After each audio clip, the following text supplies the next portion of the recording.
देश में कोरोना संक्रमितों की संख्या 1,12,000 के पार। पिछले 24 घंटे में संक्रमण के 5,609 मामले और 132 लोगों की मौत। दुनिया में कोरोना के मरीजों की संख्या 50 लाख के पार। वायरस से अमेरिका भी बेबस। पिछले 24 घंटे में सबसे ज्यादा 1561 मौत। एमपी में कर्मचारियों ने सरकार से मांगा कोरोना योद्धा का दर्जा। सरकारी ड्यूटी कर रहे कर्मचारियों को कोरोना योद्धा जैसी सुविधाएं देने की मांग। लिपिक वर्गीय सरकारी कर्मचारी संघ और तृतीय वर्ग कर्मचारी संघ ने की मांग। कोरोना योद्धा को सरकार ने किया है विशेष मानदेय और बीमे का प्रावधान। वहीं छत्तीसगढ़ में कोरोना संक्रमण का मामला तेजी से बढ़ रहा है। पिछले 11 पॉजिटिव केस सामने आ चुके हैं। आज रायपुर में 1, सरगुजा में 1, बालोद में 1, जांजगीर में 3, राजनांदगांव से 4 और कांकेर से 1 पॉजिटिव मरीज मिला। प्रदेश में कुल 67 एक्टिव केस। मध्य प्रदेश में आज से सैलून खुल गए हैं। सरकार ने इसके लिए निर्देश जारी किए।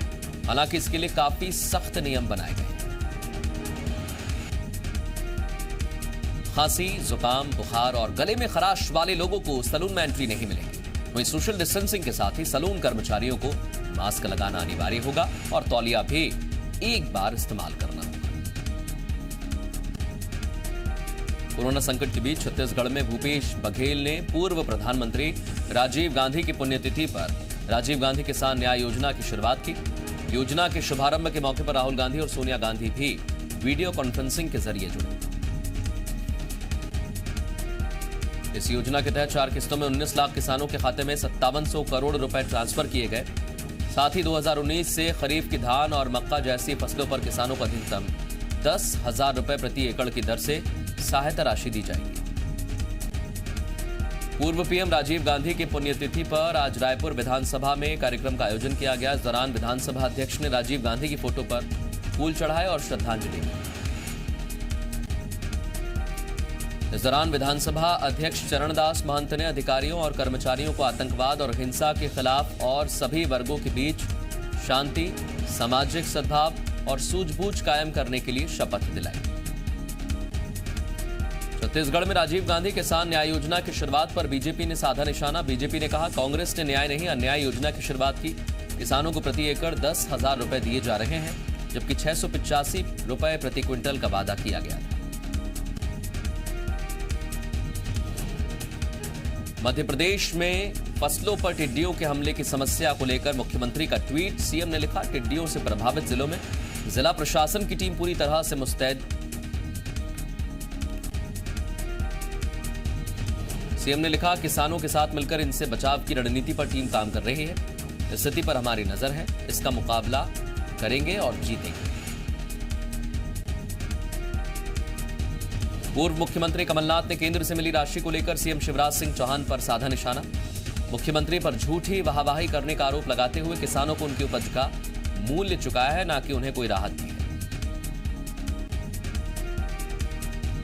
कमलनाथ ने कहा जो राशि देने के लिए केंद्र सरकार बाध्य है उसे बांटकर झूठा प्रचार कर मुख्यमंत्री शिवराज सिंह चौहान प्रदेश की जनता को गुमराह कर रहे हैं। पूर्व मुख्यमंत्री ने संबल योजना पर हमला बोला, जिसमें बीजेपी कार्यकर्ताओं के नाम जोड़कर उन्हें फायदा पहुंचाया जा रहा था।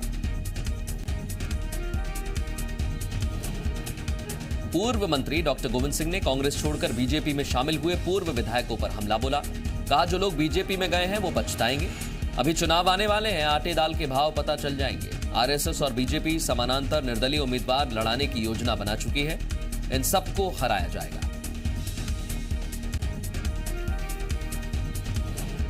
तरुण भनौट का बंगला खाली कराने के बाद पूर्व मंत्री गोविंद सिंह राजपूत को भी नोटिस जारी किया गया है।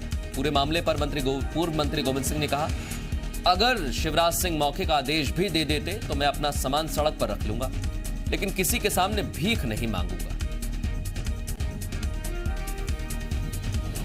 इसके साथ ही उन्होंने बंगला खाली कराने को लेकर बीजेपी पर राजनीति करने का आरोप लगाया। कहा मैं मंत्री नहीं तो बंगला खाली करना चाहिए, लेकिन नोटिस असंवैधानिक और अपमानजनक है। वहीं पूर्व मंत्री तरुण भनोट का भोपाल में सरकारी बंगला सील कर दिया गया है। संपदा विभाग और पीडब्ल्यूडी अमले ने बंगले पर ताला लगाकर सील किया। कार्रवाई के दौरान पूर्व मंत्री तरुण भनोट अपने बंगले पर मौजूद नहीं थे।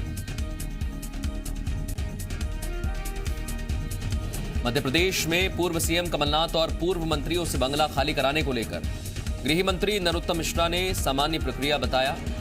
नरोत्तम मिश्रा के मुताबिक तरुण भनोट का बंगला सील नहीं हुआ है और बीजेपी सरकार जाने के बाद भी पूर्व मंत्रियों को बंगला खाली कराने का नोटिस दिया गया था।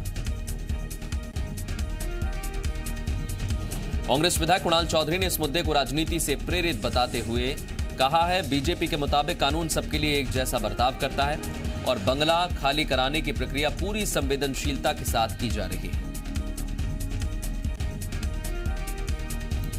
ग्वालियर में भी बंगलों को लेकर सियासत शुरू हो गई है। कांग्रेस ने मांग की है कि ग्वालियर में सरकारी बंगलों में रह रहे पूर्व मंत्री और पूर्व विधायकों से बंगले खाली कराकर इनको क्वारंटीन सेंटर बना दिया जाए। कांग्रेस की इस मांग पर पूर्व मंत्री प्रद्युम्न सिंह तोमर ने कहा, सरकार का जो भी नियम और आदेश होगा हम सब उसका पालन करेंगे। पूर्व मंत्री जीतू पटवारी ने बड़ा बयान दिया। चौधरी राकेश सिंह की एंट्री पर अजय सिंह की नाराजगी को लेकर जीतू पटवारी ने कहा, टिकट बंटवारे को लेकर कांग्रेस सभी नेताओं की भावनाओं का ख्याल रखेगी।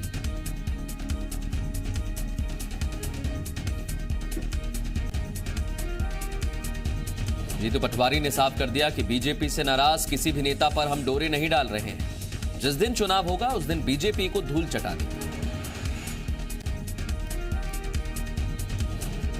वहीं पूर्व मंत्री गोविंद सिंह ने कहा कि किसी की वापसी का विरोध किसी ने नहीं किया था।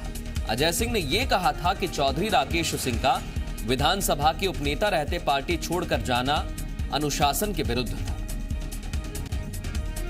प्रेमचंद गुड्डू के कांग्रेस में शामिल होने के सवाल पर डॉक्टर गोविंद सिंह ने कहा, प्रेमचंद गुड्डू ने सिंधिया के कांग्रेस में बढ़ते कद से परेशान होकर कांग्रेस छोड़ी थी। ये पार्टी के अध्यक्ष कमलनाथ का अधिकार है कि इसे पार्टी में शामिल किया जाए। छत्तीसगढ़ के पूर्व सीएम अजीत जोगी का हेल्थ बुलेटिन जारी किया गया है। अजीत जोगी की हालत अब भी स्थिर बनी हुई है। जोगी के इलाज को लेकर डॉक्टर्स की टीम ने हैदराबाद के सीनियर न्यूरोलॉजिस्ट डॉक्टर संदीप से चर्चा की। Senior neurologist doctor Sandeep Ajit Jogi का इलाज यथावत रखने की सलाह दे रहे हैं। छत्तीसगढ़ के पूर्व मुख्यमंत्री अजीत जोगी की हालत अभी भी गंभीर बनी हुई है। उनको देखने के लिए प्रदेश कांग्रेस अध्यक्ष मोहन मरकाम अस्पताल पहुंचे, जहां उन्होंने डॉक्टर्स से बातचीत कर अजीत जोगी का हाल जाना।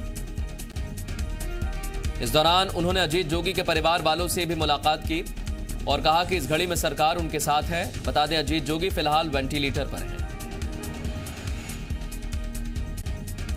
मध्य प्रदेश के पूर्व नेता प्रतिपक्ष और बीजेपी विधायक गोपाल भार्गव का वीडियो वायरल हुआ, जिसमें वो मजदूरों को दिए जाने वाला खाना खाते हुए दिख रहे हैं। वीडियो सागर के गढ़ा कोटा का है। बताया गया कि प्रवासी मजदूरों को जो खाना दिया जा रहा था उसके निरीक्षण के लिए पहुंचे थे गोपाल भार्गव और उन्होंने खुद खाना खाकर मजदूरों को दिए जाने वाले खाने की गुणवत्ता की जांच की। महाकालेश्वर मंदिर में लॉकडाउन के दौरान भक्तों को दर्शन करवाने के मामले में कलेक्टर ने मंदिर के प्रशासक चंद्रशेखर जोशी को उनके पद से हटा दिया है। भोपाल स्थित माखनलाल चतुर्वेदी राष्ट्रीय पत्रकारिता एवं संचार विश्वविद्यालय में प्रोफेसर संजय द्विवेदी को बड़ी जिम्मेदारी सौंपी गई है। उन्हें यूनिवर्सिटी के कुलपति का प्रभार सौंपा गया है। मध्य प्रदेश माध्यमिक शिक्षा मंडल ने एमपी बोर्ड की 12वीं की परीक्षा का टाइम टेबल जारी कर दिया। 12वीं की बची हुई परीक्षाएं 9 जून से 15 जून के बीच होंगी। इस दौरान सोशल डिस्टेंसिंग का भी सख्ती से पालन करने के निर्देश जारी किए गए हैं। रायगढ़ के बुनकर परिवारों पर भी लॉकडाउन की बुरी मार पड़ी, जिस कारण उनका पुश्तैनी रोजगार बंद होने की कगार पर पहुंच गया है। बुनकर परिवारों पर जीवन यापन का खतरा भी मंडराने लगा है। जिले में करीब 150 बुनकर परिवार हैं। पहले टेक्सटाइल मिलों के औद्योगिकरण और बुनकरों से रोजगार छिन गया, उसके बाद अब लॉकडाउन के कारण इनका बचा हुआ काम भी छिन गया है। लॉकडाउन के कारण कच्चा माल नहीं मिलने से हथकरघा बुनकरों का काम बंद होने की कगार पर आ गया है।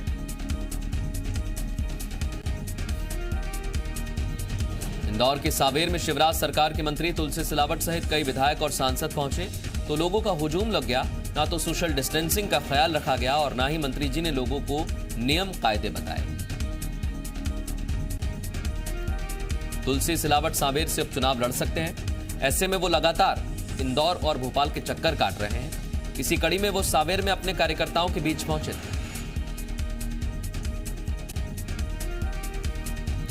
इंदौर के कलेक्टर ने लॉकडाउन 4.0 में कुछ रियायतें दी हैं। उद्योगपतियों की मांग के बाद प्रशासन ने कुछ छूट दी है। कलेक्टर ने औद्योगिक कैंपस में मजदूरों के रहने की पाबंदी को हटा दिया है। इसके साथ ही ट्रांसपोर्ट पेट्रोल पंप खोलने की अनुमति दे दी गई है। लॉकडाउन के 60 दिन बाद ग्वालियर जिला प्रशासन ने आज शहर के सभी दुकानें खोलने की अनुमति दी है। आज सुबह जैसे ही बाजार खुला, लोगों की भारी भीड़ बाजारों में देखने को मिली।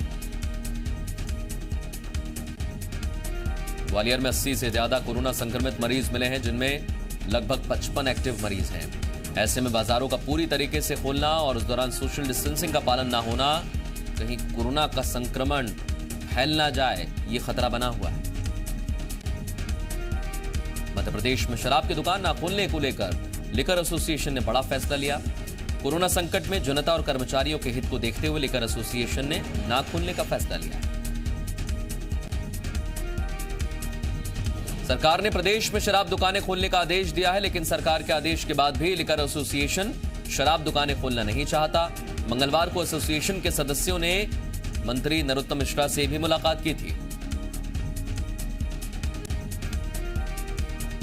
बलरामपुर में वन विभाग ने तेंदुपत्ता खरीदी की प्रक्रिया को शुरू कर दिया है, जिससे न सिर्फ ग्रामीणों को रोजगार मिल रहा है, बल्कि लॉकडाउन में काम ना मिलने की वजह से परेशान ग्रामीण अब पैसे भी कमा रहे हैं।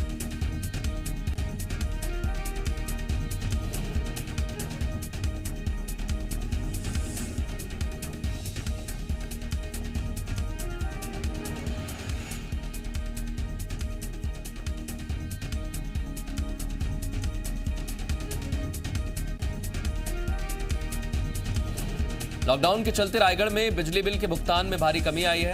अब यही वजह है कि बिजली विभाग अब गांव-गांव जाकर भुगतान केंद्र बना रहा है, ताकि लोगों को बिल भुगतान में सहूलियत हो और लोग भुगतान कर सकें।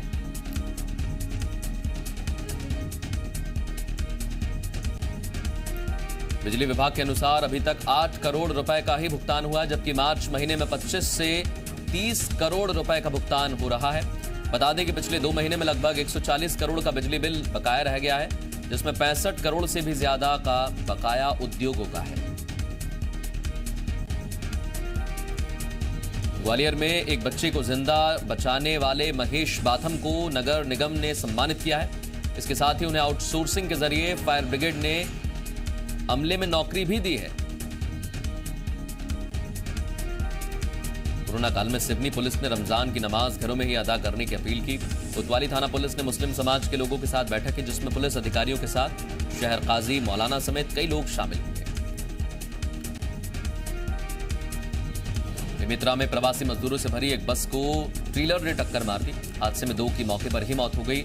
8 लोग घायल हुए। सभी का इलाज बिलासपुर एम्स में चल रहा है।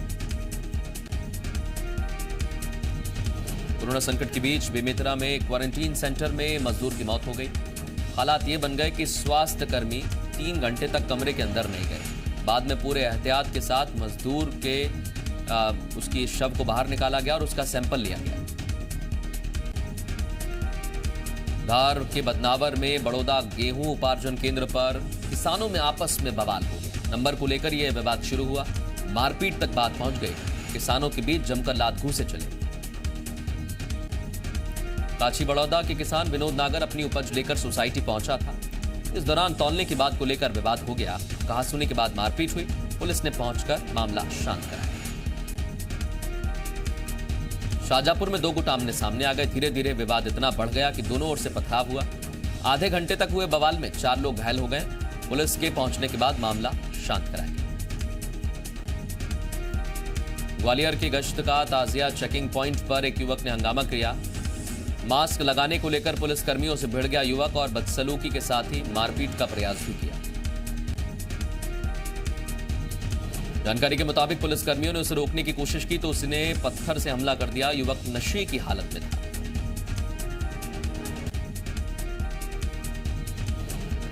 बैतूल में एक नाटकीय घटनाक्रम के बाद पुलिस ने एक युवक को फांसी के फंदे से उतारकर उसकी जान बचा ली। बताया जा रहा है कि जब युवक ने फांसी लगाई तो ठीक उससे पहले उसने पुलिस को फोन किया और कहा कि मैं फांसी लगाने जा रहा हूं, बचा सकते हो तो बचा लो।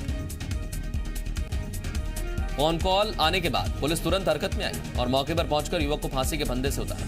बताया जा रहा है कि युवक आर्थिक तंगी से परेशान था। राजस्थान से मध्य प्रदेश की सीमा में घुसा टिड्डियों का दल लगातार आगे बढ़ रहा है और फसलों को नुकसान पहुंचा रहा है। ये टिड्डियों का दल अब उज्जैन के बिहार पहुंच गया है। कृषि वैज्ञानिकों ने चेतावनी जारी की है कि अभी टिड्डियों का ये दल और आगे बढ़ेगा। कृषि वैज्ञानिकों का कहना है ज्यादा संख्या में होने की वजह से इन्हें खत्म करना मुश्किल हो रहा है। साथ ही इन्हें भगाने के लिए तेज आवाज करने की सलाह दी जा रही है। रात में टिड्डियों का दल लगातार आ जाता है खेतों में। पावर स्प्रे की दवा छिड़कने की सलाह भी दी जा रही है। बिलासपुर के अचानक मार टाइगर रिजर्व में कैमरे में कैद हुआ है ब्लैक पैंथर। ये ब्लैक पैंथर बाघों की गिनती के लिए लगाए गए ट्रैप कैमरे में कैद हुआ है। यहां के स्थानीय लोग इसे ब्लैक पैंथर को बघीरा के नाम से पुकार रहे हैं। सतना में अतिक्रमण हटाने गई नगर निगम की टीम पर लोगों ने किया पथराव। लोगों ने जेसीबी में की तोड़फोड़ और मौके पर जाकर बवाल किया। सतना में ओवरब्रिज के नीचे लोगों ने सैकड़ों झुग्गियां बनाकर पार्क की जमीन पर कब्जा कर लिया है। कई बार तो इन झुग्गियों में आग भी लग चुकी है। नरसिंहपुर के तेंदुखेड़ा राजमार्ग पर एक सिपाही पर आरोप है कि अवैध वसूली के चलते उसने ट्रक ड्राइवर से मारपीट की, जिसके बाद उसे गंभीर हालत में जिला अस्पताल में भर्ती करवाया गया। पूरे मामले में पुलिस अधीक्षक ने कार्रवाई करते हुए नगर सैनिक विपिन शर्मा की किट जमा कराकर उसे जिला मुख्यालय तलब किया है। अयोध्या में राम मंदिर निर्माण के लिए भूमि समतलीकरण का काम चल रहा है। इस दौरान अहम मूर्तियां मिली। पुष्प कलश, आमलक, मेहराब के पत्थर और 5 फीट का शिवलिंग भी मिला है।